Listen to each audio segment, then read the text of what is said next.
Nasci em Luanda, capital de Angola, a maior colónia portuguesa, onde vivi até aos 13 anos.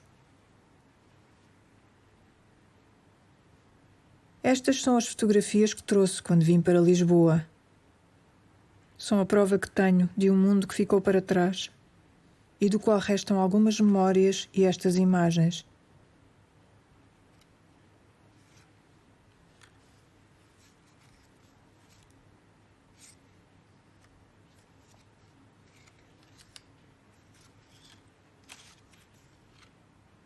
Ao longo destes anos, raramente as olhei e só agora as volto a encontrar. Vejo-as ligadas ao modo como recordo. Fomos felizes.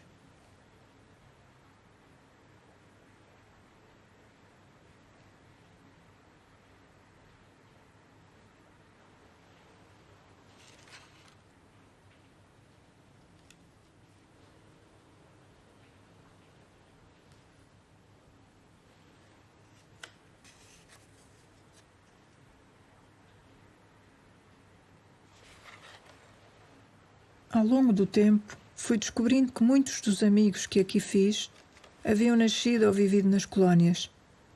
Não só amigos, também conhecidos, colegas de profissão, vizinhos e tantos outros. A maioria terá também as suas fotografias. Circulam de mão em mão, em livro, nas redes sociais, contando histórias, quase sempre felizes.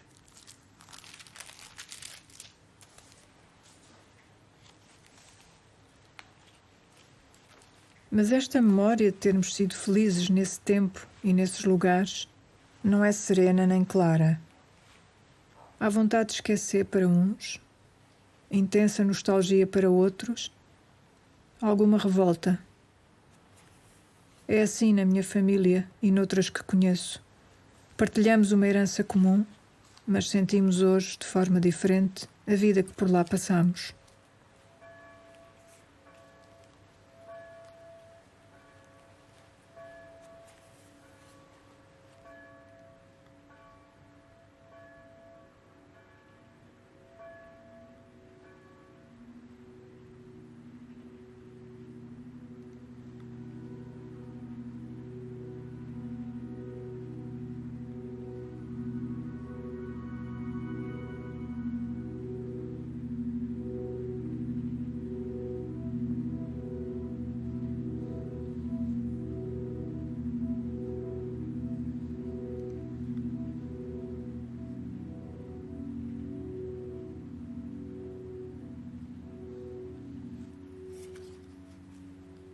A ideia para o filme começou com este livro que fala de fotografia das colónias.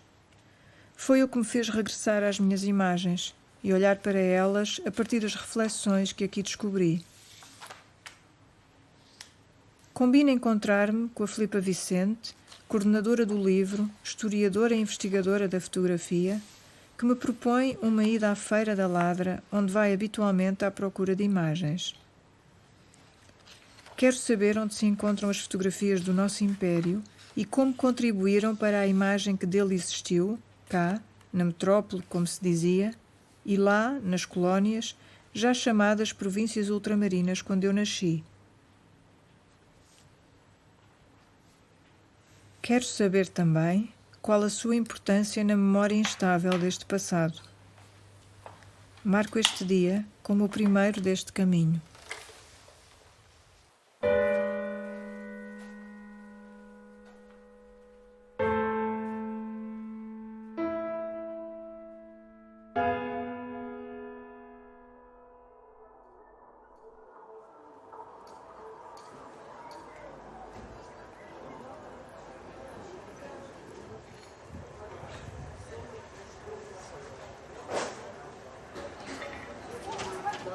Chego cedo ao campo de Santa Clara, onde está a Feira da Ladra.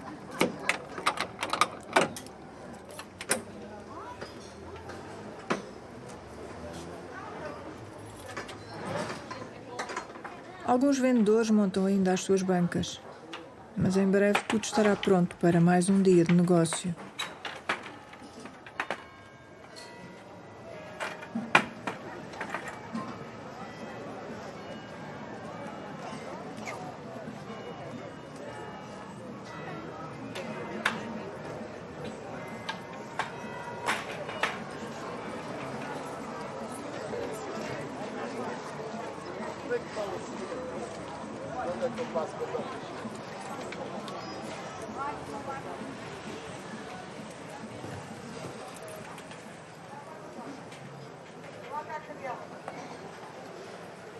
Aqui e ali há fotografias, imagens soltas de casamentos e batizados, cerimónias e festas, monumentos e paisagens com dedicatórias e sorrisos.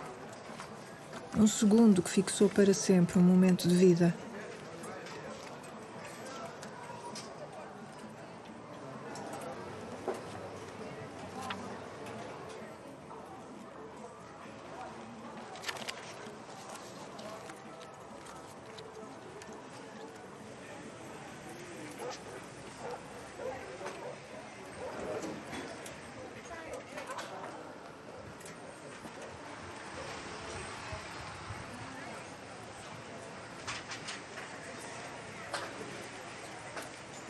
Encontro fotografias das colónias um pouco por todo o lado, em pequenos conjuntos ou dispersas, por vezes identificadas, a maioria sem qualquer sinal que permita dizer alguma coisa sobre elas.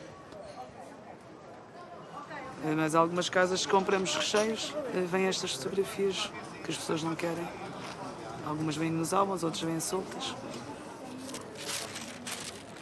E há muitas fotografias das colónias?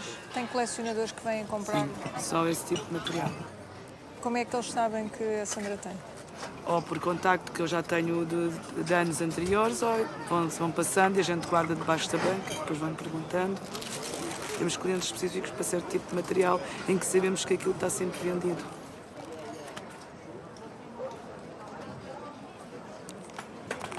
Normalmente o cliente que vem aqui também vai vender. Também já tem outros colecionadores de outro mundo. Às vezes pode ser no estrangeiro, porque se vende muito agora no eBay. Obrigada. Obrigada. Obrigada, boa Obrigada. semana. E pode levar a fotografia que eu ofereço. É? Oh, obrigadíssima.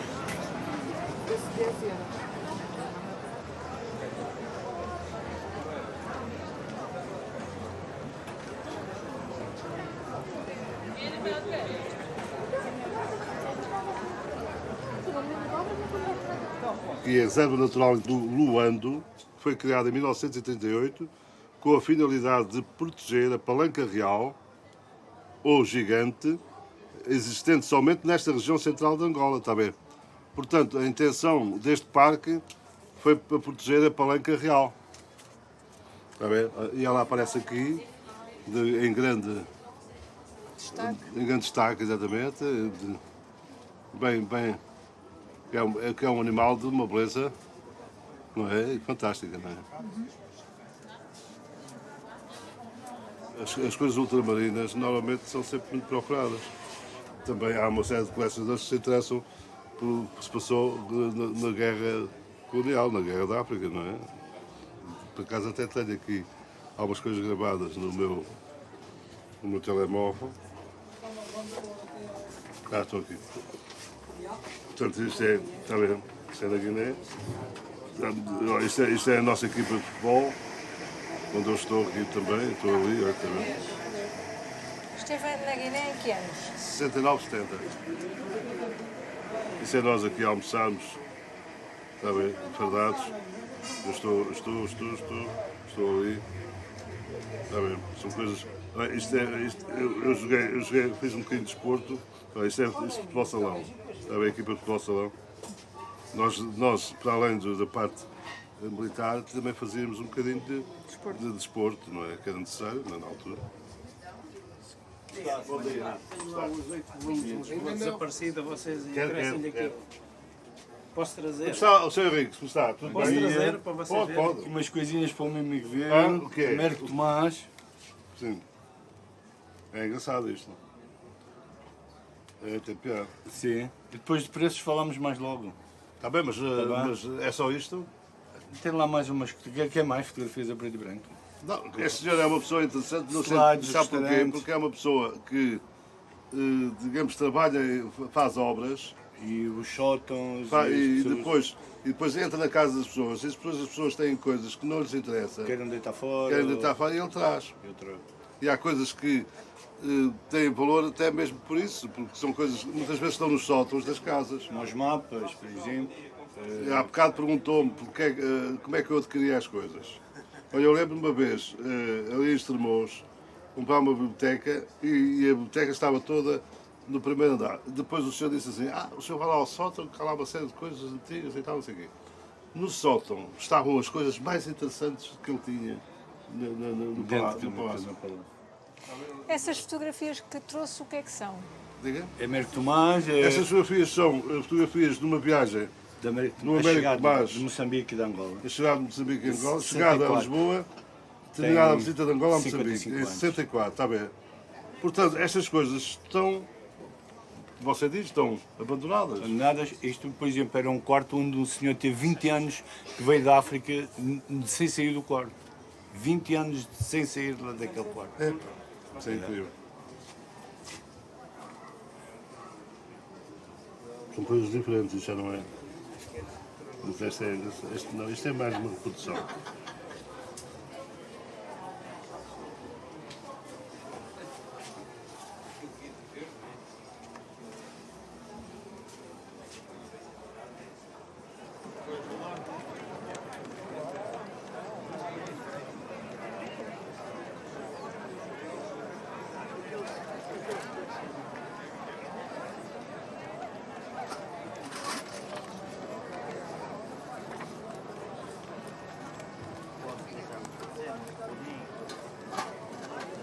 Talvez um dia as minhas fotografias apareçam no chão da feira e sigam para a casa de alguém que nada sabe sobre mim ou a minha história.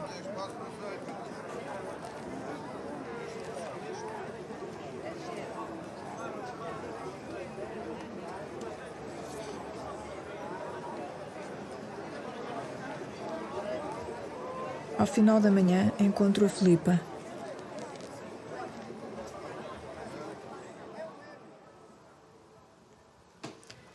Este foi o postal que comprei hoje. Hoje só comprei isto. Mas na semana passada, por exemplo, comprei isto tudo e pus aqui também para te mostrar esta diversidade que está aqui, que deixei aqui para te mostrar.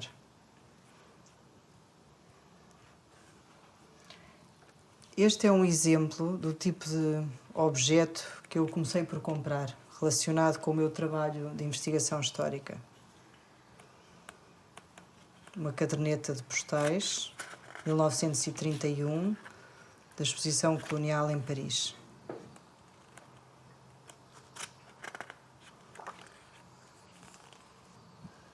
Se fosse uma verdadeira colecionadora, saberia quantas imagens é que tenho, escreveria o sítio onde as tinha comprado, o dia, a quem é que as teria comprado, também as arrumaria e conservaria de outra forma, mas como sou uma acumuladora que compra aquilo, compro aquilo que me interessa, a motivação é dos meus interesses e os assuntos sobre os quais eu trabalho e, portanto, não sou uma colecionadora, mas uma juntadora de objetos e de materiais e o drama é que cada vez mais e cada vez menos espaço para os guardar.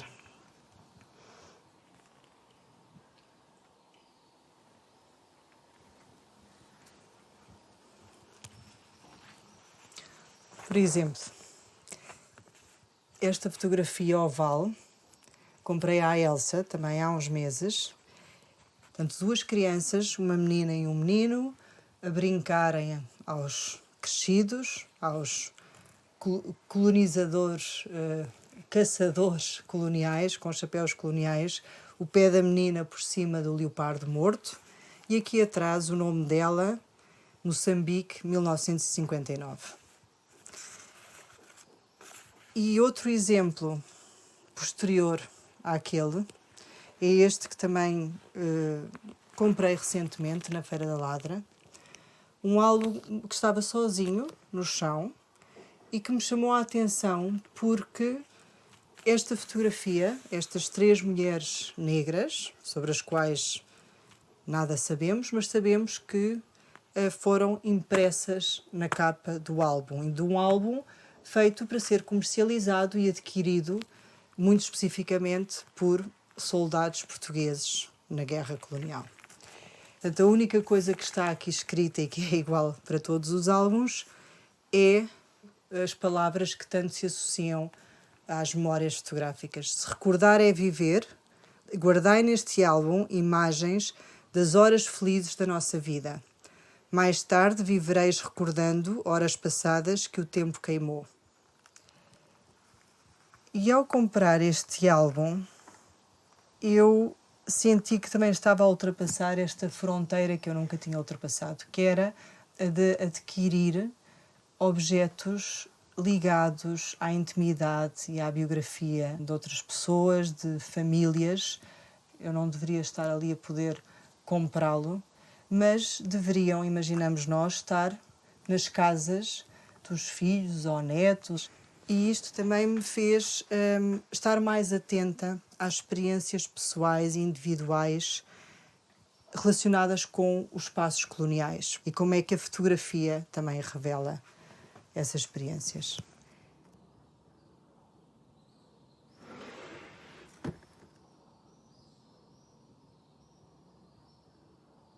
O dia corre entre pequenas histórias de fotografias que vamos vendo e que a Filipa guarda num pequeno armário onde já não há espaço livre. Ao fim da tarde, mostra-me a coleção de postais, aquele que foi o objeto mais popular de circulação de uma imagem. Logo no século XIX, quando começaram a surgir postais, começou a ser muito comum pessoas comprarem postais ou então ficarem com os postais que lhes eram enviados e colocarem-nos em álbuns. E há muitos colecionadores de postais em todo o mundo. É um dos mercados de objetos em segunda mão mais vivo que existe hoje em dia e onde o colonial tem muita relevância.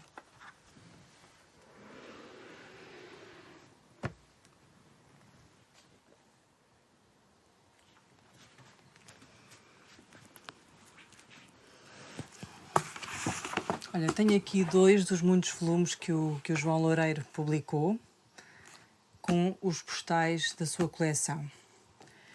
Chamam-se Memórias de Moçambique, que faz parte de uma série de muitos volumes, de uma grande coleção, eu diria a maior coleção de postais das ex-colónias, mas aqui temos só a frente dos postais, ou seja, temos só as imagens, temos só a fotografia.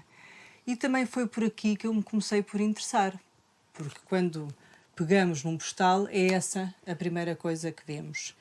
Mas cada vez mais eu comecei a fazer aquele gesto que só é possível quando temos o objeto na mão, ou seja, um gesto que não é possível quando o postal vem reproduzido num livro ou quando o postal está reproduzido online, digitalmente, que é o de pegar num postal, numa fotografia e virá-lo ao contrário. E comecei a estar cada vez mais atenta a estes textos, àquilo que está escrito atrás. E talvez aquele objeto de fotografia que me ajudou a pensar cada vez mais assim foi este. Chamou-me a atenção o facto de ser uma mulher com um bebê, portanto esta maternidade, que também foi um tema muito comum destas tipologias em espaços coloniais. Depois chamou-me a atenção este pano, este vestido em que está o Churchill representado. E, portanto, houve qualquer coisa de estranha nesta imagem de um Churchill com um uniforme militar e um V de Vitória. E quando virei, li o texto. E o texto disse-me muitas outras coisas que quase que contrariaram aquilo que eu tinha pensado inicialmente quando olhei para a fotografia. Portanto, toda aquela dignidade, subjetividade, especificidade desta mulher, de repente estava transformada por um texto escrito, manuscrito, assinado por um homem chamado Vítor e datado de 15/11/61 e pelo texto associado a Angola. E quando começo a ler o texto, em que quem escreve acerca desta mulher, mas de repente transforma esta mulher numa numa frase em que diz: estas mulheres do norte não parece, mas são mais estúpidas e selvagens que as do sul. Portanto, esta preta do norte de Angola, como ele escreve aqui, de repente transforma-se numa generalização violenta, racista, brutal. E foram estas palavras que de repente me confrontaram com esta linguagem crua e banalizada e racista e tão reprodutora desta desigualdade tão latente nas relações coloniais, que muitas vezes não está noutro tipo de documentação, muitas vezes não está naquela documentação à qual os historiadores dão mais valor. E, portanto, cada vez mais eu comecei a estar atenta a isto e não só à imagem.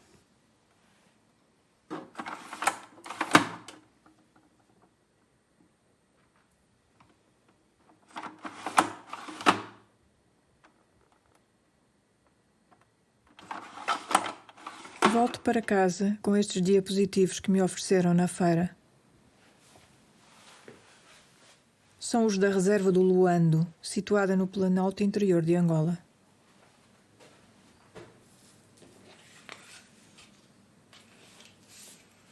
Comprei esta fotografia de um militar que desconheço. Não sei o seu nome, nem que lugar é este em África. Vejo que é um primeiro cabo de infantaria. Pertence a uma companhia de caçadores. Está com um uniforme de combate, junto a um pequeno altar, talvez a capela da companhia. Atrás, uma imagem de Nossa Senhora de Fátima. Trouxe alguns postais que a Filipa me emprestou. Leio um deles. Luanda, 25 de abril de 1961. Amigo Né, então como vai isso? Eu e o Aníbal vamos bem. Escrevi à tua mãe e espero carta vossa. Mandem dizer o que querem que eu levo. Ainda não sei quando vou. Que tal a preta? É a Miss Pó de Carvão. Abraça-te, o primo amigo Tony. Costuma dizer-se que uma imagem vale mais que 1000 palavras. Penso nisto ao ler estas 54 palavras, escritas pouco mais de um mês depois do início da guerra em Angola.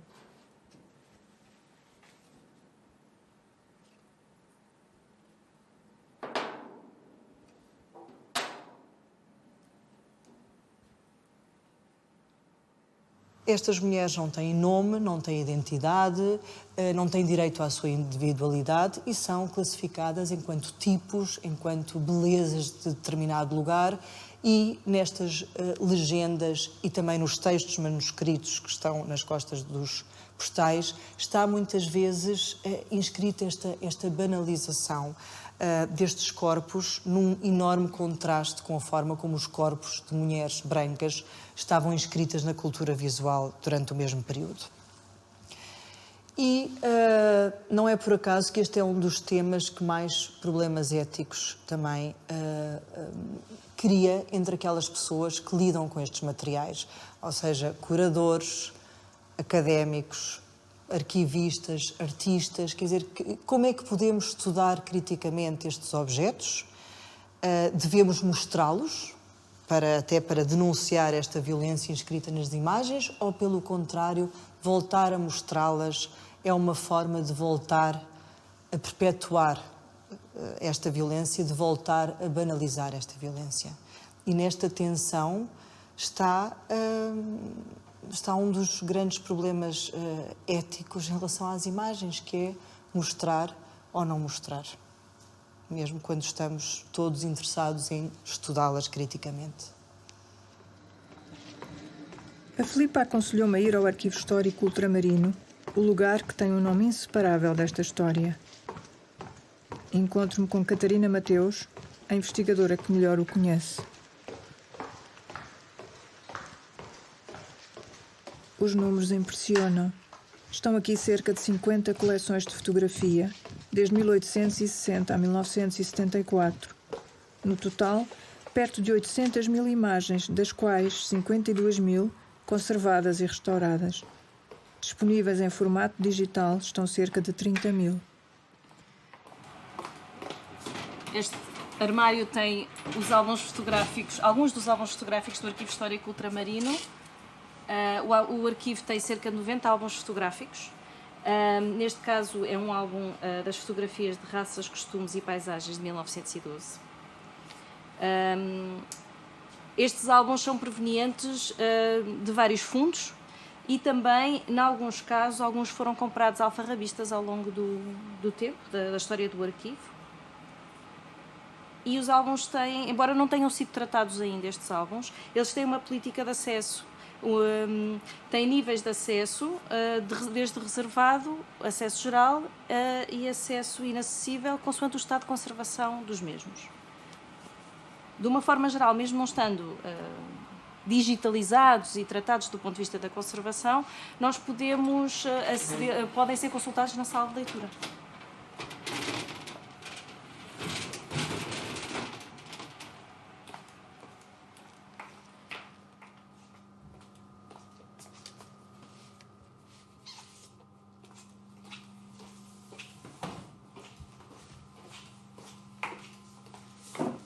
A fotografia mais antiga datada do arquivo é de 1860 e uma das características deste arquivo fotográfico é que tem muitos processos fotográficos característicos de finais do século XIX e durante todo o século XX, nomeadamente os negativos em vidro, os negativos em película e depois nos processos de impressão, os processos em papel, temos cianotipias, como é este o caso, uma impressão feita em azul, como temos platinotipias, albuminas, papéis diretos, papéis salgados, provas de papel de revelação e que, portanto, constituem também um fundo, uma forma de poder estudar não só os conteúdos destas imagens, mas também as técnicas fotográficas.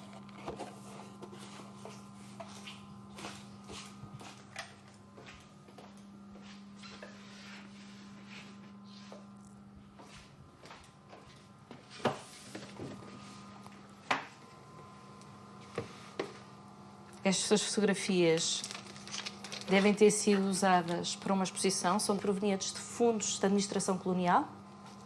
São umas fotografias lindíssimas, que têm vestígios de facto terem estado numa exposição. Não temos os fotógrafos identificados.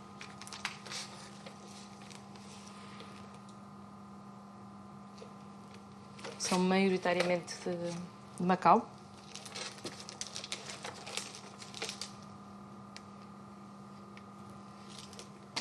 Curiosamente, até encontramos uma colega que trabalha cá no arquivo, encontrou um familiar nesta escadaria, neste retrato.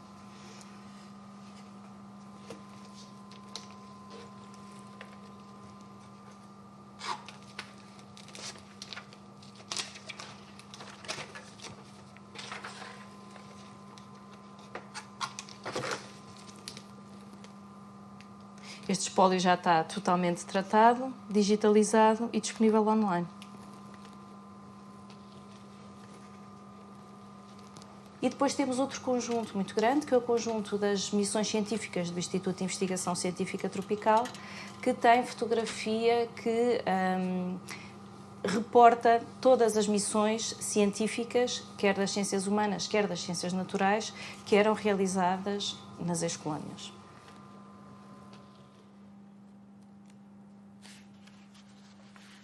Temos aqui algumas imagens, alguns negativos da Missão Geodésica da África Oriental, 1907-1910, esfiada pelo Gago Coutinho.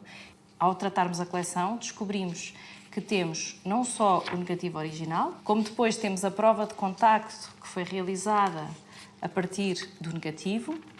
Temos ainda um diapositivo em vidro para projeção durante as palestras, já cá em Portugal, para apresentar os trabalhos. Temos ainda aqui o álbum da mesma missão geodésica da África Oriental.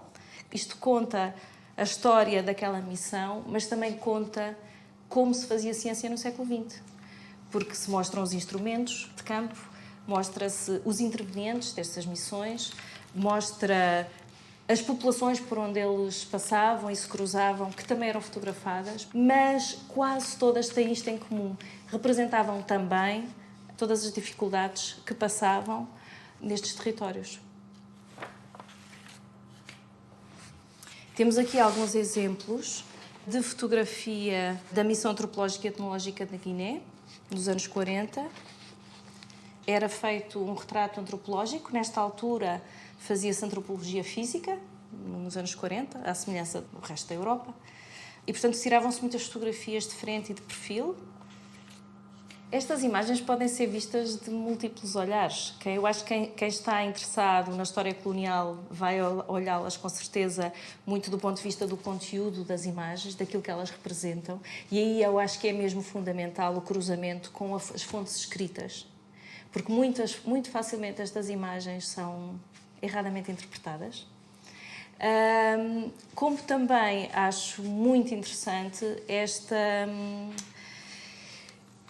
esta relação que temos com o objeto fotográfico e com o conseguirmos fazer o percurso inteiro de toda uma expedição.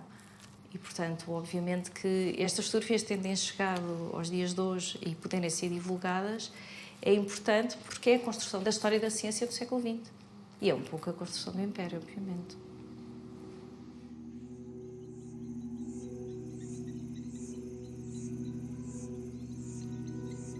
A manhã é passada no sossego deste arquivo, onde fico a ver imagens de algumas expedições científicas. Conhecer para dominar, dominar para explorar.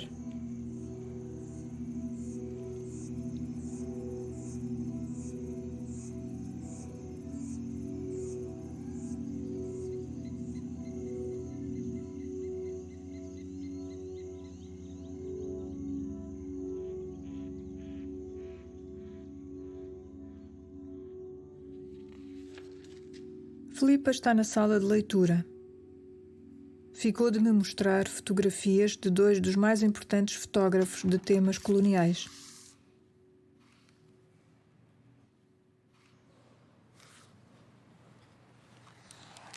Cunha Moraes é um dos primeiros fotógrafos no mundo a fotografar África em quantidade e qualidade.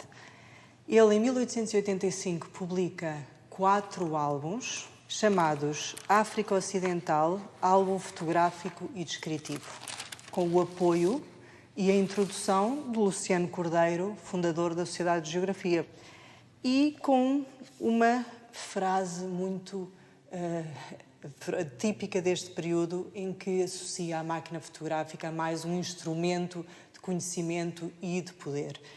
E escreve Luciano Cordeiro: faltava-nos isto, que a máquina fotográfica se emparecerasse definitivamente com o ipsómetro, com o termómetro, com o sextante nesta conquista ideal do continente negro.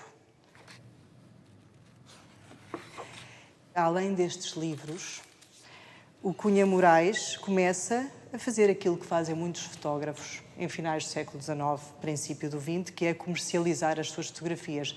Tornou-se uma forma muito lucrativa de fazer dinheiro e, portanto, muitas das fotografias que estão aqui no livro são reproduzidas em postal e passam a circular globalmente.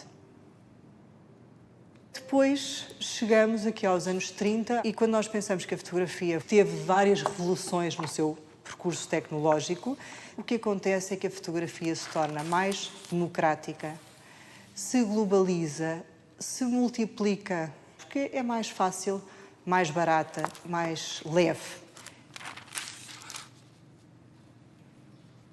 A fotografia, nas suas primeiras décadas, está muito associada ainda à estrutura militar, às estruturas de poder.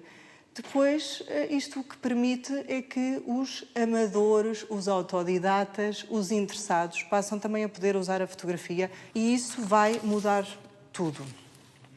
Por outro lado, o Estado também passa a controlar menos aquilo que se faz, quem fotografa e como se fotografa.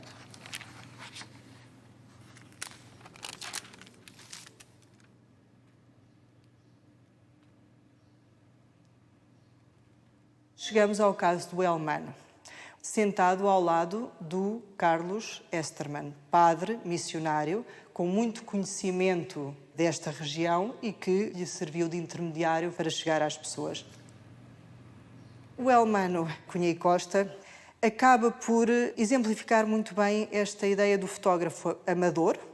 Ele é um advogado de profissão, ele vai para a África, como tantos outros homens e depois também famílias, a partir de determinada altura, à procura de novas oportunidades de emprego. Portanto, em 29 vai para Angola e, no fundo, o grande projeto fotográfico do Elmano foi a criação de um álbum etnográfico de Angola. E aqui no arquivo estão muitas dessas fotografias.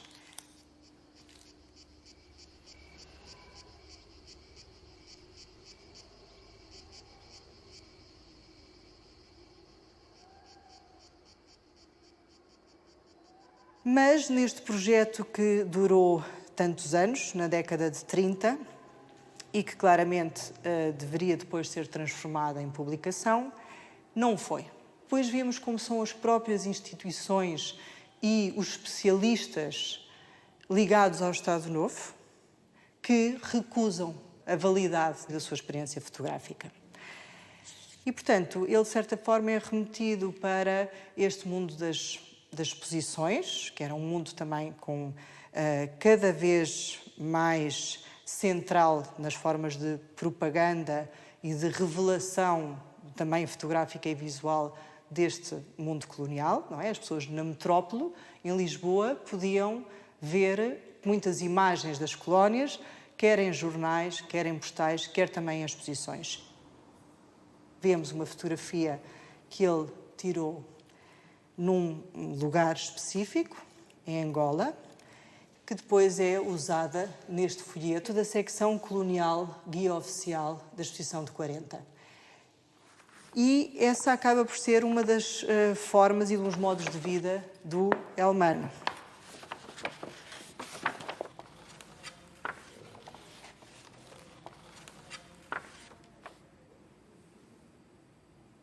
E o que é interessante é que isto mostra-nos algo que está presente em todo o século XX, que é uma mesma fotografia ser usada de múltiplas formas, em múltiplos contextos e em diferentes cronologias.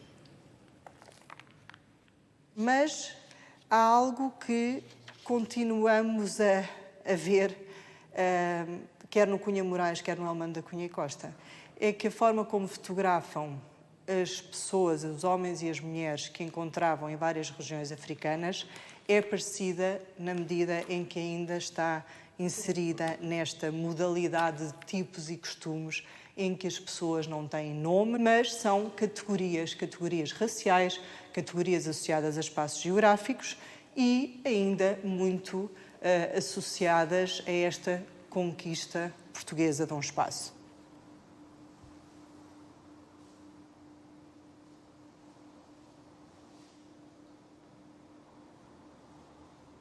Portanto, reconstituir esta narrativa só através de um outro tipo de arquivos e de documentação. Exatamente. Miguel Jerónimo já está à minha espera no laboratório de papel do arquivo. Muito obrigado. É historiador dos impérios. Escolheu uma série de álbuns para me mostrar como a circulação da fotografia entre as colónias e a metrópole permitiu construir uma imagem do império.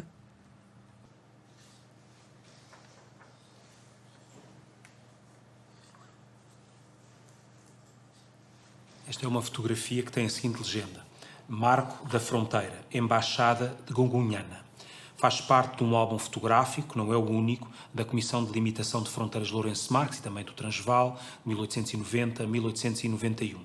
Diz respeito a um dos momentos fundadores do Império, a tentativa de, basicamente, delimitar as fronteiras de um Império que foi várias vezes imaginado como sendo de costa a costa e que após a Conferência de Berlim de 1884-85 e depois de uma série de acordos de natureza territorial, de facto ficou restringido, ainda assim a largos territórios, mas ficou esse Império restringido claramente. É uma fotografia muito interessante. Tem um marco de fronteira, mostra a vastidão de Moçambique. É preciso demonstrar, provar a presença no local e revelar também ao mundo, aspecto importante, um país a tomar conta de territórios que, de um ponto de vista formal, eram seus, se possível, associados aos marcos da fronteira, que adquirem, assim, uma simbologia enorme. Estes álbuns são muito importantes porque mostram bem que, em finais do século XIX, o Império era essencialmente uma construção formal, alguém lhe chamou um império de papel, assente num conjunto de decretos, assente num conjunto de mapas, essa imaginação cartográfica de uma realidade que, do ponto de vista político, do ponto de vista administrativo, de facto, não existia. Fatores e factos estes que se prolongarão, aliás, no tempo. Esta outra fotografia é muito interessante porque procura documentar, no fundo, o controle administrativo através da representação do chefe da polícia, e cá está. Fotografias destas, ao chegarem à metrópole, criam uma ilusão de controle das populações, criam uma ilusão de ordem num território que nem sequer é conhecido, não é controlado, não se sabe bem onde é que termina. Está-se precisamente neste momento a negociar os seus confins, e ao mesmo tempo que se está a fazer isso, está-se a projetar esta ideia de presença administrativa, controle do território e uma ilusão de soberania. Também há a documentação visual de todos aqueles que emigraram para os territórios coloniais, ou seja, a ida mais ou menos significativa de colonos da metrópole para os territórios coloniais com o intuito de os ocupar. Este álbum em particular tem fotografias muitíssimo interessantes, até porque, em certo sentido, podiam ser fotografias tiradas no Portugal de então. Estas fotografias datam de 1954. Mostram a instalação de colonos idos de Trás-os-Montes, Ribatejo e Alentejo, para as aldeias novas do Colonato da Sela, em Angola, Santiago de Adeganha, Freixo e Vimieiro.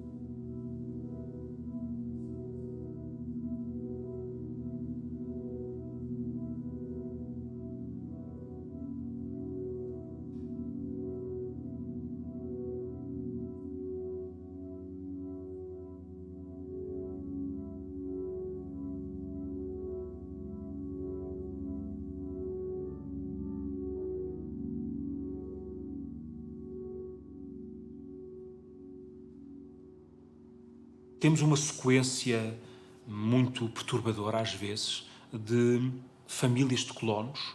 É a imagem de família atrás de família, uns mais bem compostos, como se dizia na altura, outros não, sempre com o padre. O olhar que eu pessoalmente vejo é um olhar de perplexidade, de nervosismo com a situação. Eu julgo que a expressão exportação da pobreza tem que ser utilizada, não é? Os colonatos tinham vários objetivos políticos, uns de natureza metropolitana, escoar a pobreza, escoar possíveis focos de insurreição e de revolta social. Tinham outros objetivos, como o de colonizar demograficamente, ou seja, de facto, ocupar o território com famílias que fossem tradicionais.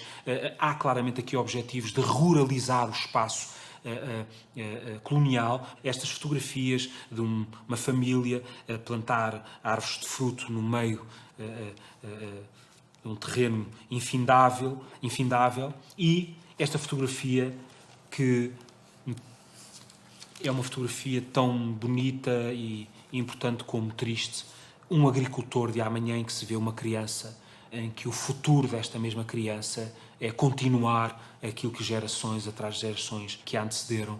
Era, no fundo, a condenação ao trabalho manual e ao trabalho rural, e a celebração dessa condenação, e a celebração desse destino. O futuro é trabalhar a terra nestas novas aldeias que representariam supostamente a extensão de um Portugal que era preciso não perder, num momento em que era exatamente o contrário. Era um Portugal que urgia terminar e mudar o mais depressa possível.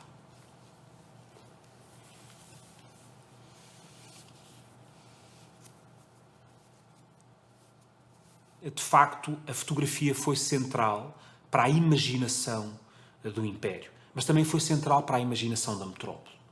imaginar o que não se ocupa, imaginar o que se quer ocupar, imaginar o que se quer controlar, imaginar quem se quer controlar, mas a fotografia, de facto, enquanto documento, permite refletir sobre esta diversidade de problemas que impedem uma história linear, simples, uma narrativa simples, e quanto mais não fosse por isso, a fotografia é um instrumento absolutamente decisivo para essa tarefa que a todos nos deve ocupar, que é de refletirmos sempre sobre a nossa história e, no caso concreto, sobre um pormenor central dessa história, que foi a existência de um império que afetou milhares e milhares de pessoas, umas poucas num sentido positivo e milhares delas de forma muito dramática.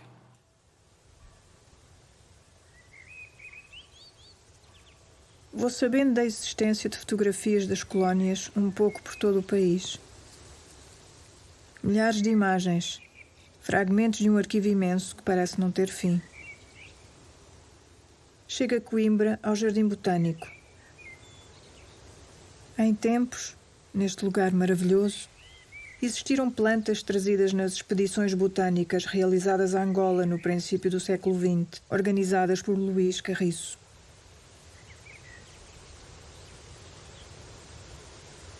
Já nada há desse tempo. Os traços dessas expedições estão no arquivo da Botânica da Universidade, onde tenho à minha espera a investigadora Margarida Dias da Silva.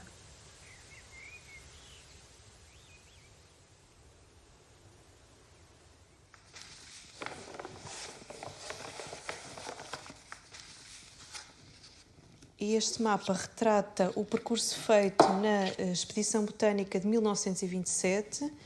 Foi percorrido um extenso território e as datas das fotografias também comprovam isso, porque as fotografias datam entre junho e novembro de 1927. Eu vou mostrar aqui mais algumas fotografias. Esta aqui, por exemplo, da Welwitschia mirabilis, que é assim uma planta ícone para os botânicos. A imagem na ciência botânica sempre foi muito importante, mesmo antes da fotografia, na troca de correspondência ou de artigos. Os próprios botânicos faziam os desenhos das plantas para identificar se eram da mesma espécie, se eram diferentes, as flores, para poder comparar. E, portanto, a fotografia veio revolucionar um bocadinho isso tudo. Surge como documento, como prova, e daí a importância desta coleção. Estas fotografias têm esse valor de documentar uma época e uma região, não só a nível botânico, mas também a nível da população local, dos indígenas, de modos de vida. Eu estava aqui a ver se encontrava outras para mostrar. Das próprias construções que foram sendo feitas, também estão documentados os meios de transporte. Aqui, por exemplo, é um porto de Boma. E, portanto, tem esse valor informativo, valor de prova, como tem os documentos de arquivo, e a fotografia também é um documento de arquivo. Esta é a Kisama, fotografada durante a Expedição Botânica a Angola em 1927.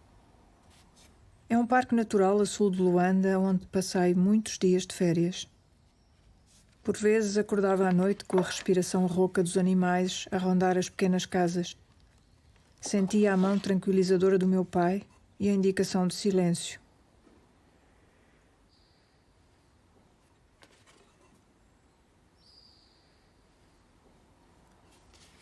Luís Carriço, à esquerda na fotografia, chefiou estas expedições.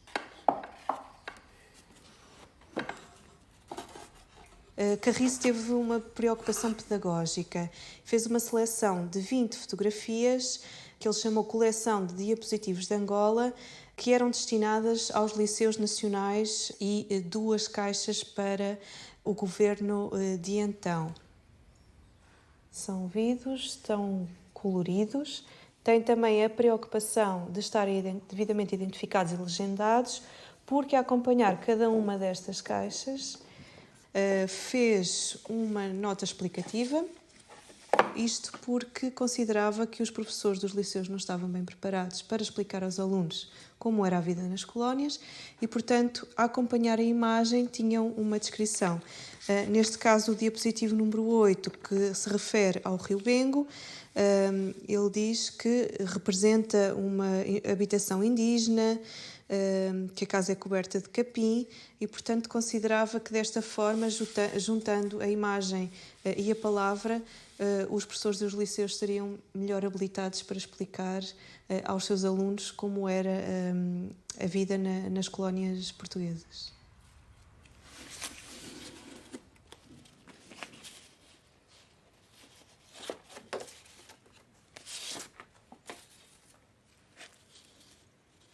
Durante a tarde, vou ao Museu da Ciência, às reservas da Antropologia, onde está o espólio da Diamang, a Companhia de Diamantes de Angola.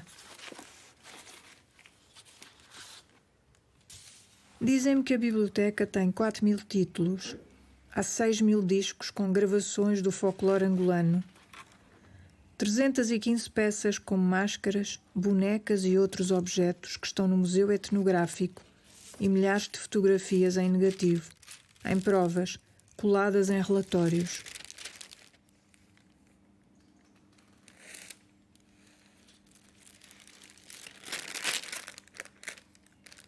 Parte deste espólio está disponível online.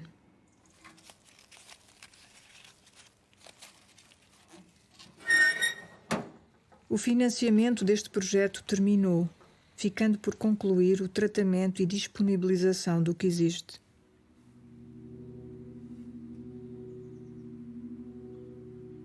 O meu próximo destino é o arquivo do Santuário de Fátima.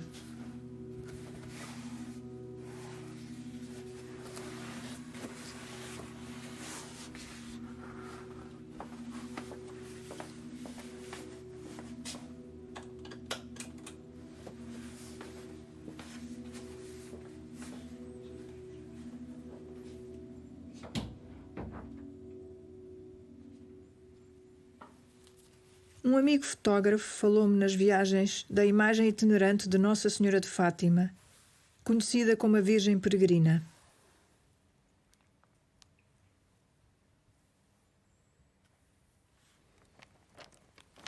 Começaram em 1947 e em menos de 10 anos a imagem percorre todos os continentes, chegando aos confins do Império.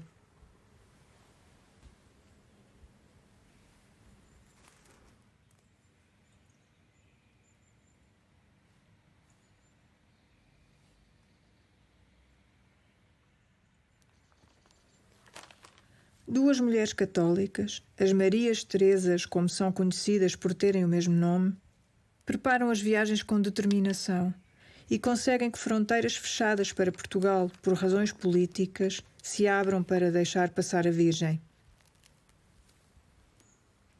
Sobre o fotógrafo sabe-se pouco. Provavelmente será um eclesiástico com o nome de Vermeer.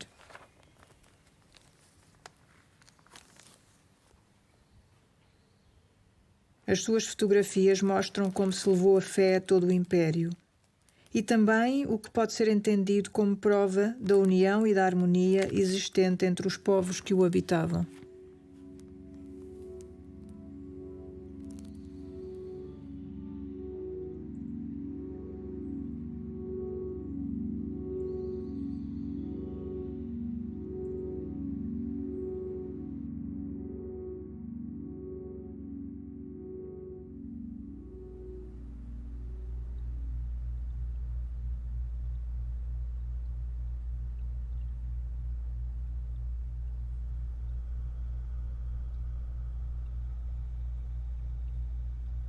Passo muito tempo a consultar imagens que estão disponíveis nos sites dos arquivos e instituições.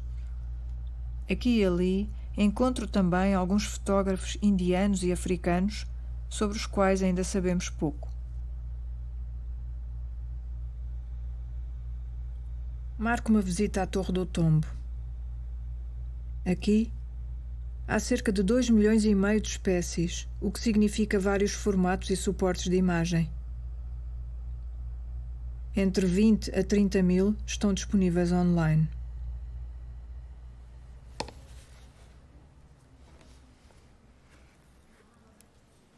Encontro 3 álbuns com amostras das madeiras de Angola, oferecidos ao Presidente da República, Craveiro Lopes, na sua visita à colónia, em 1954. A Torre do Tombo tem à sua guarda vários álbuns destas viagens presidenciais.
Esta fotografia é muito interessante, tem uma série de jovens da mocidade portuguesa, a legenda diz no dia do desembarque em Lourenço Marques, a mocidade portuguesa ostenta dísticos patrióticos e de saudação. E um deles diz-nos Portugal não distingue raças, outro diz-nos orgulhamos de ser portugueses e um, muito importante, Portugal é indestrutível. Porquê é que isto é relevante? Porque esta fotografia documenta muito bem um dos propósitos fundamentais destas viagens. O álbum comemorativo dizia que um dos objetivos era mostrar ao mundo a unidade e a harmonia do Império. Estas viagens presidenciais são talvez a cerimónia por excelência de encenação da soberania. Para lá das imagens oficiais destas visitas, que eram publicadas nos jornais de todo o Império, há uma outra coleção de álbuns, oferecidos ao Presidente da República pelas elites locais, com o objetivo de mostrar o desenvolvimento económico e social dos territórios.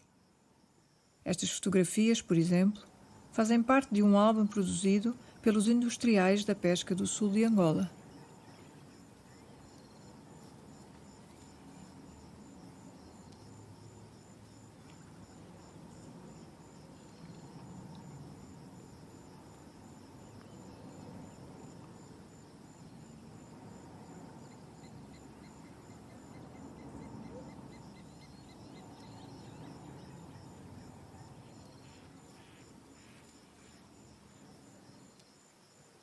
Tenho visto centenas de fotografias, ainda assim uma parte muito pequena deste arquivo imenso. O tempo e a ajuda do Miguel e da Filipa permitem-me começar a ter uma visão de conjunto. A fotografia colonial criou e deu força a uma imagem do Império. Trouxe uma ideia da natureza e dos espaços, lugares estranhos e diferentes, e das gentes que eram de lá. Para os de cá, essa imagem tornou-se a realidade desse império, confirmando a sua existência longínqua, e mostrou como devia ser visto. Um território pluricontinental, multirracial, católico, onde se vivia em paz e harmonia. Mas neste livro, onde volto com frequência, encontro imagens que mostram um outro lado da vida dos impérios. Este barco sobe o rio Aruvimi, no norte do Congo, no princípio do século XX. A mulher branca, sentada à frente, é Alice Harris, fotógrafa e missionária inglesa, aqui com as crianças na Congo Balolo Mission, onde viveu com o marido, John Harris, também missionário. As suas fotografias, algumas muito cruas, como estas tiradas no Congo, espalharam-se pelo mundo, denunciando a violência exercida sobre as populações nativas. Passaram também por Angola e São Tomé, pondo em causa a bondade da colonização e a proclamada harmonia e paz social. Esta fotografia tem um título Slaves in São Tomé, escravos em São Tomé, e basicamente procura documentar, como muitas outras, o chamado sistema dos serviçais do transporte de trabalhadores angolanos para as roças de São Tomé e Príncipe. Ora, fotografias como esta da Elicero chamaram a atenção para a continuidade de práticas muito semelhantes à escravatura, e essa chamada de atenção veio, no fundo, suscitar uma verdadeira luta de relações públicas, no interior da qual a fotografia, sem surpresa nenhuma, viria a desempenhar um papel absolutamente crucial, não apenas em fotografias como esta, mas também naquilo que foram as publicações patrocinadas pelos roceiros de São Tomé, à cabeça de todos eles o Francisco Mantero. Temos aqui vários livros publicados em português, publicado em francês, publicado em inglês. Esta é uma imagem de uma enfermaria em que mostra claramente que estes trabalhadores tinham todo o acompanhamento médico necessário ao desempenho eficaz das suas funções. Por outro lado, uma outra fotografia muito bonita da plantação Aguizé, que no fundo coloca a família do roceiro juntamente com os trabalhadores, que neste caso concreto não estavam associados ao cacau, mas sim à construção de um caminho de ferro. E este aspecto é particularmente importante porque este contradiscurso visava, por um lado, demonstrar a missão civilizadora, mas também uma ideia de progresso. Uma outra imagem que eu julgo que exemplifica muito bem estes propósitos é esta, que é da plantação da Boa Entrada, e que é uma imagem de mulheres, todas elas com os seus filhos pequenos junto ou ao colo, mostrando claramente que o que se estava aqui a transmitir era também uma visão do que é ser uma mulher ocidental com preocupações de natureza doméstica, com um lugar muito específico na sociedade, em condições particularmente controladas de um ponto de vista médico, e, portanto, de tal maneira são eficazes que ainda hoje muita gente olha para estas fotografias e toma estas fotografias como prova de uma sociedade colonial capaz de, no fundo, oferecer e de, comprovadamente, essa retórica da missão civilizadora. Uma última, da plantação Aguizé, e é uma fotografia que mostra a chamada habitação indígena, mostra a ordem da roça, uma espécie de geometria higiênica, ordenada, com todos os preceitos da aldeia moderna, e, mais uma vez, muitos olham para estas imagens e são incapazes de olhar para lá daquilo que esta imagem de facto diz. E porquê? Porque a importância dessas imagens está muito mais nas suas intenções políticas e nos seus usos políticos. Ora, se nós compararmos um pouco este corpus fotográfico produzido por figuras como Alice Cecily Harris com este corpus fotográfico produzido e patrocinado por figuras como o Francisco Mantero, perceberemos como, porquê, com que objetivo é que a fotografia se tornou um dos instrumentos fundamentais das guerras de relações públicas que o colonialismo suscitou no início do século XX, guerras essas que continuaram até ao fim do Império Colonial Português. Nessas guerras, a fotografia foi usada como uma prova, entre outras, para os ingleses suspenderem a compra do cacau de São Tomé a partir de 1909, invocando as condições de vida dos serviçais próximas da escravatura há muito abolida. Em Portugal houve quem chamasse a atenção para esta realidade. Em 1911, Alberto Correia escreve: vida de extorsões, de misérias e de explorações com que se tem vitimado, vexado, explorado, alugado e reduzido à última expressão da dignidade humana o trabalhador indígena, dito e proclamado serviçal contratado. Em 1938, Henrique Galvão, na altura ainda um homem do regime, denuncia que o recrutamento da mão de obra de Angola para São Tomé assenta em velhos processos de escravatura, levando à fuga de milhares de indígenas e à destruição da sua organização familiar. Os que chegam a São Tomé vivem num regime semelhante ao de presidiários em degredo. Conclui que não há em Angola possibilidade de recrutar serviçais para São Tomé sem as piores violências.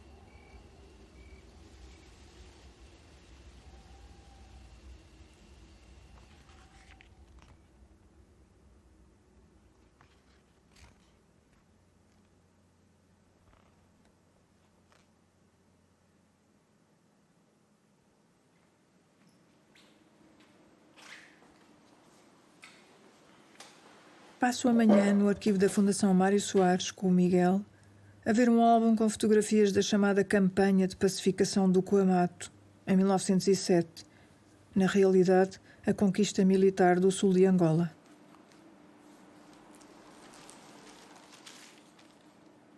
Estas fotografias são apenas mais um exemplo da utilidade política, comunicacional, pública na construção de uma imagem da existência de um império, não é? Por exemplo, esta, uma imagem do Forte Roçadas, do hastear da bandeira no Forte Roçadas, ou esta fotografia de juramento coletivo de fidelidade, não é? Ou, de forma mais violenta, o capitão ou tenente Pinto com os seus vencidos, presos, algemados, todos presos uns aos outros, mas claramente dominados até pelo modo como estão dispostos no chão enquanto os militares portugueses estão em pé. Tudo isto concorre para uma mesma leitura. É a leitura de que há um império, há um território, há populações que são, de facto, efetivamente controladas pelos portugueses. E o que nós vemos nos ciclos quase intermináveis das ditas campanhas de pacificação é que a pacificação nunca foi real. Nunca foi real, do mesmo modo que a civilização também não foi real. E estas imagens, se procuram contar a história de um domínio, na verdade, contam sempre a história das debilidades desse mesmo domínio. A ocupação efetiva foi uma expressão muito utilizada desde a famosa Conferência de Berlim, mas a sua correspondência no terreno foi sempre muito, muito reduzida.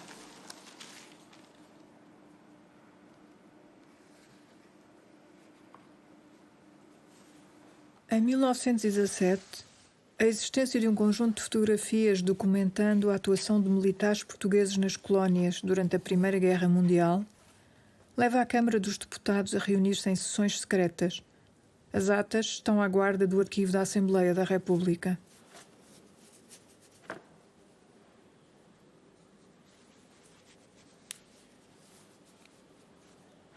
São atas particularmente importantes porque abordam uma série de acusações, de denúncias de atrocidades cometidas pelos militares portugueses, sobretudo no sul de Angola, e são particularmente interessantes porque há várias referências à existência de fotografias que comprovam ou que comprovariam essas mesmas acusações que estão baseadas em testemunhos reconhecidos por notário de uma série de oficiais e sargentos que colocaram o seu nome numa situação particularmente difícil, porque denunciam de forma muito clara a responsabilidade superior pelo conjunto de acontecimentos e de atrocidades relatados. Nós não temos essas fotografias, embora essas fotografias tenham sido utilizadas nestas sessões secretas.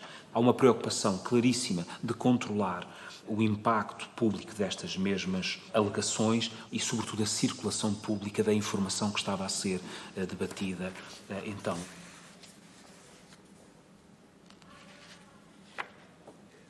E no meio destes debates há uma voz dissonante do Brito Camacho que, a certa altura, diz: civilizar com a navalha e a carabina não é humanitário nem é científico. As chamadas raças inferiores são apenas raças atrasadas. Não é possível civilizá-las exterminando-as.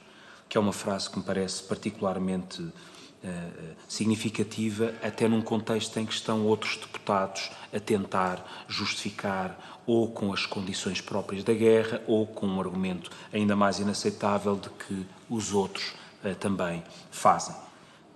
O primeiro testemunho de todos diz o seguinte: declaro que fiz parte da expedição ao sul de Angola em 1915 e vi que, por ordem superior, foram enforcados bastantes pretos e pretas, não podendo precisar o número dos que foram enforcados, mas sei que foram em número muito elevado. Vi muitos pretos e pretas enforcadas, dependuradas das árvores, e numa árvore, no umbe, um verdadeiro cacho humano. A essa árvore chamavam o imbondeiro fatal. Vi enforcar muitos pretos nesse imbondeiro e disseram que essa operação era sempre precedida de ordem superior. Consta-me também que muitos enforcamentos eram feitos sem que os pretos ou pretas hostilizassem as forças. Matavam-se os pretos que eram encontrados e parece até que isso era feito por divertimento. Com a minha palavra de honra, confirmo estas declarações. Belém, 19 de março de 1917.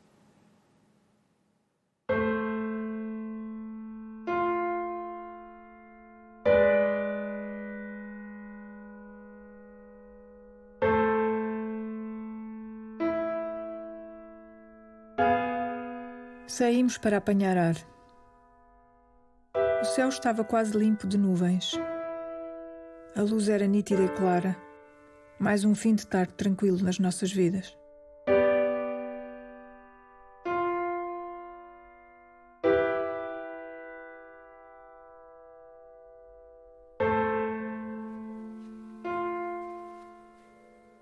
Encontrei esta fotografia na Liga dos Combatentes. Diz respeito à Primeira Guerra nas colónias. Lembra os testemunhos dos militares que lemos nas atas secretas. Talvez seja este o embondeiro fatal. A violência desta imagem faz lembrar o horror de outras imagens, as dos massacres de 1961 em Angola.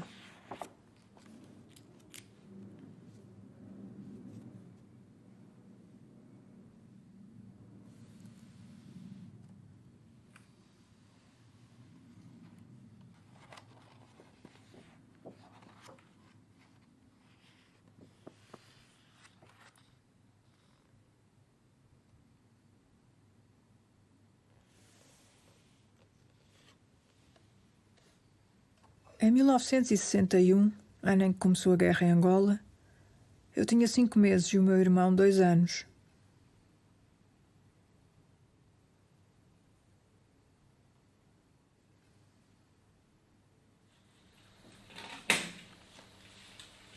A 4 de fevereiro, em Luanda, houve vários incidentes que ficaram conhecidos como o ataque às prisões.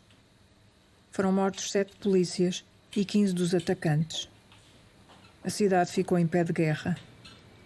O meu pai contou-me que a maioria dos vizinhos saiu do bairro onde vivíamos, deixando as casas vazias e um silêncio de morte. Mais tarde regressaram e a vida continuou como se nada tivesse acontecido. Pouco mais de um mês depois, a 15 de março, os massacres no norte da colónia, cometidos por membros da UPA, União dos Povos de Angola, contra os fazendeiros brancos e empregados negros, foram a causa mais direta da guerra, que iria durar 13 anos e enviar da metrópole para Angola e mais tarde Guiné e Moçambique cerca de 700 mil soldados.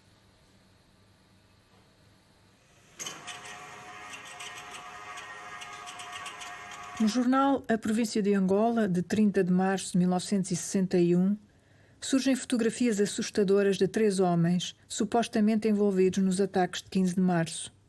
No entanto, venho a saber que estas imagens já haviam aparecido 10 anos antes, num livro de Henrique Galvão sobre a antropofagia. A 7 de junho de 1961, Vasco Garan, embaixador português nas Nações Unidas, mostra as fotografias dos massacres, ampliações de corpos desventrados, crianças mortas nos berços, cadáveres horrivelmente mutilados. Estas ampliações ficaram em exposição nas montras do Palácio Foz, no centro de Lisboa e na Sociedade de Geografia, junto ao Coliseu. Bateram todos os recordes de afluência. Na Sociedade de Geografia, só num mês, tiveram 50 mil visitantes. Era tanta gente que foram instalados cordões de segurança para conter as filas. O livro mais vendido nesse ano de 1961 foi Os Dias do Desespero, do jornalista Horácio Caio. Em menos de 3 meses, esgotou 9 edições. Falaram-me também deste outro livro, editado em várias línguas pelo Governo-Geral de Angola, também no ano de 1961. Tem dezenas de fotografias em que podemos ver o desenvolvimento de Angola e a convivência pacífica entre brancos e negros.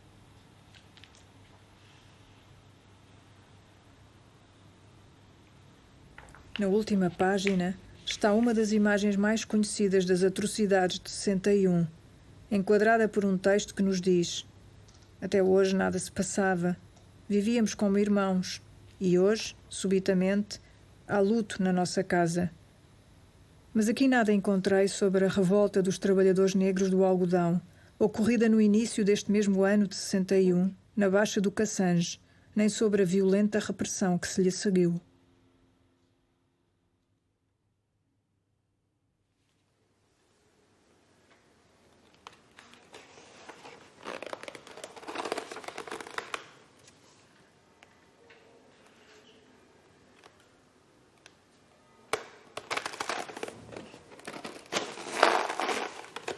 A guerra começou em 15 de março.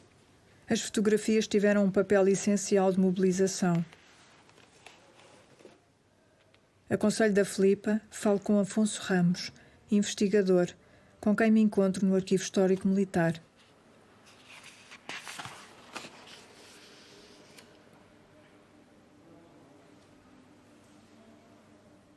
O primeiro envelope que chega a Salazar e a todos os ministros é 20 de março, isto é, 5 dias depois dos massacres da UPA, e esse envelope já contém algumas das fotografias que vão ser ampliadas e mostradas na ONU meses depois. O que as imagens mostram são essencialmente pessoas que foram vítimas dos massacres e mostram-nas de modo bastante explícito, focando precisamente os crimes mais hediondos, que tinham a ver com o próprio modo como os massacres foram conduzidos, com katanas e nunca com armas de fogo, portanto, imagens absolutamente impressionantes. E isto tem que ver também com o facto de que estes ataques, que para muita gente foram de facto uma surpresa absoluta, mas o que a historiografia tem demonstrado é que de facto havia vários avisos, pouco ou quase nada foi feito em relação a eles, vários avisos por parte de várias polícias internacionais, e cria-se imediatamente um problema no norte de Angola, nesse primeiro mês, que é sentirem completa desproteção por parte do governo português. Por outro lado, as imagens do sofrimento começam a circular imediatamente por esse mesmo espaço, ao ponto de nem 2 semanas tinham passado, já era possível obter estas imagens em Luanda. Há jornalistas que falam de quão impressionante era as imagens correrem já de mão em mão em Luanda, e eram já publicadas pela imprensa pouco depois em Portugal, violando tudo aquilo que era o código ético e social que era imposto pela censura, enfim, pelo também código mais puritano, moral, que era vigente na altura. Estamos a falar de milhões de imagens que foram divulgadas pela imprensa, por livros, cinema, televisão, inclusivamente carrinhas de propaganda móvel que iam mostrar isto às aldeias mais remotas do país, onde as pessoas não tinham acesso à imprensa nem à televisão. Portanto, foi uma campanha orquestrada e bastante bem urdida, no sentido de que toda a gente visse os resultados do massacre da UPA. E evidentemente que nós sabemos hoje que todo o contexto por trás foi absolutamente suprimido. Tudo aquilo que era o contexto político que os próprios chefias militares no território do norte de Angola comunicavam para Portugal, que isto se tratava do resultado de pessoas que não tinham direitos laborais e a quem eram negados todos os direitos mais básicos. E, portanto, isto era uma explosão que, de certa maneira, era expectável, porque são precisamente estas imagens que vão ser o detonador para a intervenção militar portuguesa em massa. E isto cria vários problemas a nível de memória e a nível de história. Um deles tem a ver com o facto de não termos imagens que compitam com estas do outro lado, ou praticamente não existem. Isto significa que os eventos são lembrados essencialmente pelas imagens que foram tiradas dos massacres da UPA. E isso faz com que não só não há paridade nenhuma a nível dos dois lados, como há um domínio absolutamente hegemónico daquilo que era a fotografia por parte do lado colonial, e que continua ainda hoje a ser usada como a prova que não tem contraditório de que a violência vinha essencialmente, se não unicamente, do lado dos movimentos de libertação, e que aquilo que era feito em resposta era simplesmente uma ação de pacificação, uma ação de agentes civilizadores que só iam repor a ordem, mas nunca que eram capazes de coisas iguais ou piores àquelas que tinham sido cometidas. O grande triunfo das fotografias da terceira idade é esse, é que despolitizam absolutamente aquilo que se vê, porque é de tal maneira visceral e brutal e difícil de olhar, e por outro lado reduzem a reação de indignação a uma resposta puramente moral, e a resposta é de ação e não de reflexão. Sabemos que mesmo as estimativas mais conservadoras apontam que para uma destas pessoas que está aqui morreram entre 5 a 10 na resposta. Só que nós não temos imagens desses acontecimentos. E isso cria imediatamente uma prerrogativa que é absolutamente obscena, que é aquela que a fotografia cria, que é obriga-nos a focar naquilo que é o visível e esquecemos por completo daquilo que não foi fotografado ou que ainda não viu a luz do dia e que ainda é preciso investigar muito para tentar perceber. Esta conversa com Afonso Ramos leva-me a uma última visita ao arquivo de documentação fotográfica situado no Forte de Sacavém, onde me encontro com Carmen Rosa, arquivista, que termina o restauro de um álbum de uma família de colonos portugueses que viveu em Moçambique.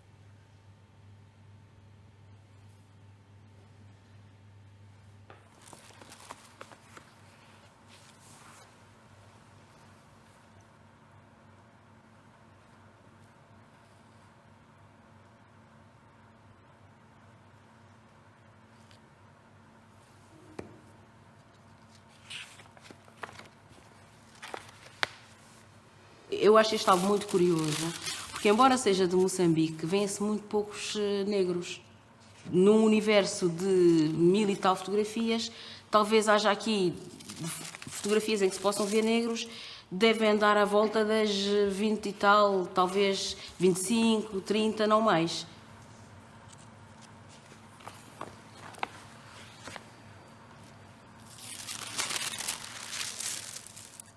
Quando são fotografias sobre esses negros, o contexto é etnográfico, quase sempre. Ou temos os casos aqui de batalhões de negros, só de negros, no exército, e temos também homens a apoiar os caçadores, portanto, grupos de caçadores brancos que são apoiados por elementos negros. De resto, quando aparece um negro está por acaso. Apareceu por acaso no enquadramento, ia a passar, a coisa não foi controlada e ele acabou por aparecer. Acho que é uma das curiosidades particulares deste álbum.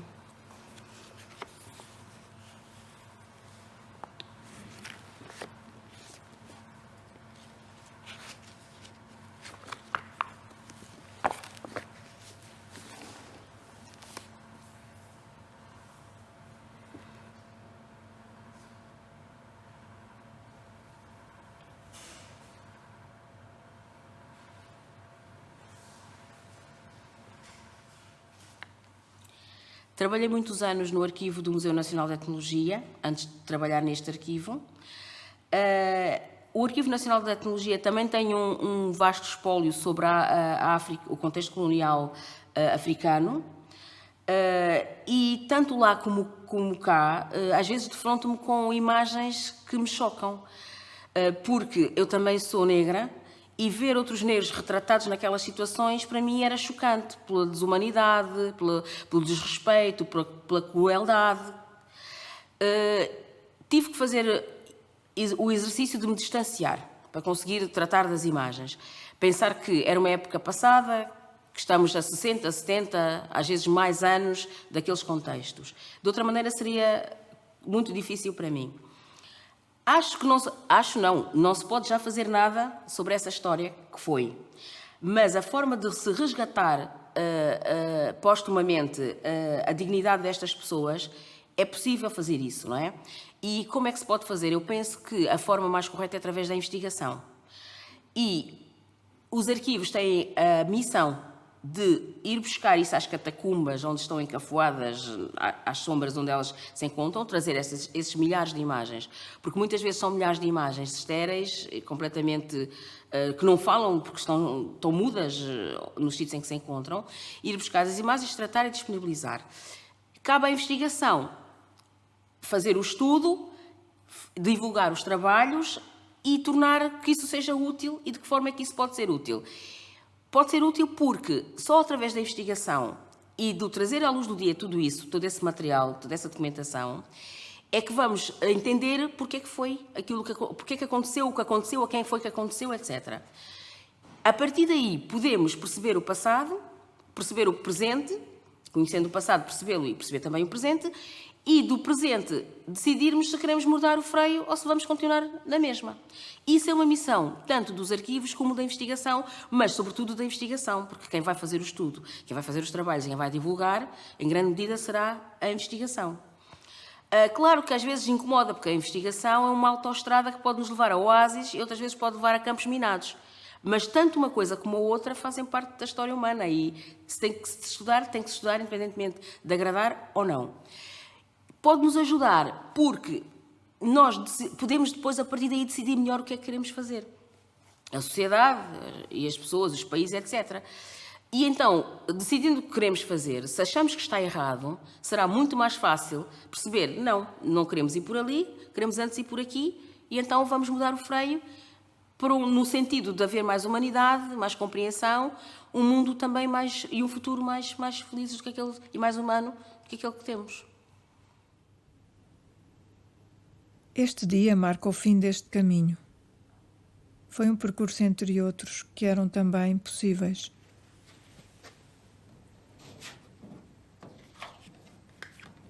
Um ano depois, regresso às perguntas que fiz no início.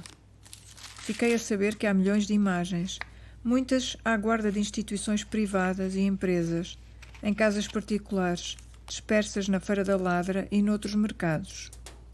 A maior parte estará nos arquivos públicos, que lutam com uma chocante falta de meios, vivendo da dedicação e entrega de quem lá trabalha e investiga.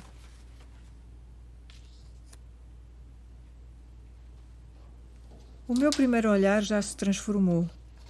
Ao espanto inicial pela qualidade das imagens, a beleza dos enquadramentos, a luz, a aparente neutralidade dos motivos, sumou-se uma interrogação persistente. Como olhar para estas fotografias? O que nos dizem elas agora? Qual o dever e a utilidade em mostrar os vários lados desta memória que, pela mão do Miguel e da Filipa, fui encontrando e conhecendo melhor? Esta pergunta não tem resposta imediata. Os usos e sentidos da fotografia são numerosos e ricos, estão longe de serem facilmente apreendidos e resumidos.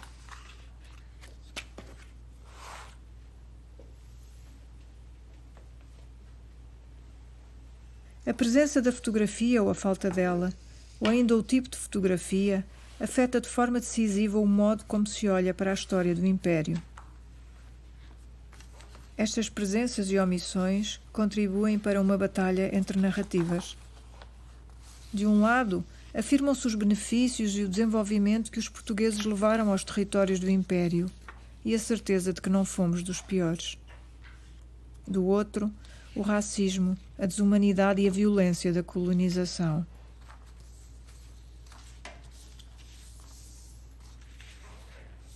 As visões do Império são plurais e ambíguas, contraditórias por vezes.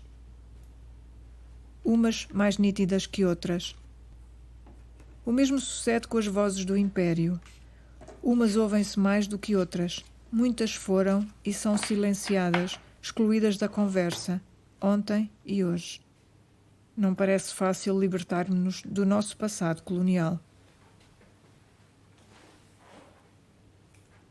As fotografias deram-me a ver a colonização como um processo que separou, assente na superioridade de uns, desta forma legitimando a exploração, a exclusão e a violência sobre outros.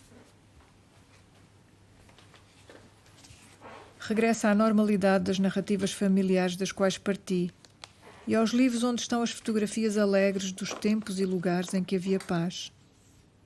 Nelas antevejo os milhares de portugueses que levaram uma vida melhor num espaço maior, desafogados das dificuldades e falta de perspectivas que existiam na metrópole.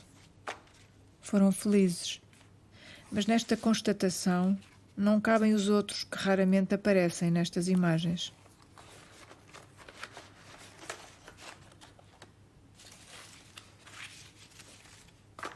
Conhecer a colonização, o que isso significou para todos os envolvidos e como moldou sentidos de identidade, é necessário. Sem o que não teremos uma compreensão partilhada da nossa história, nem podemos encarar também, de forma partilhada, um presente e um futuro.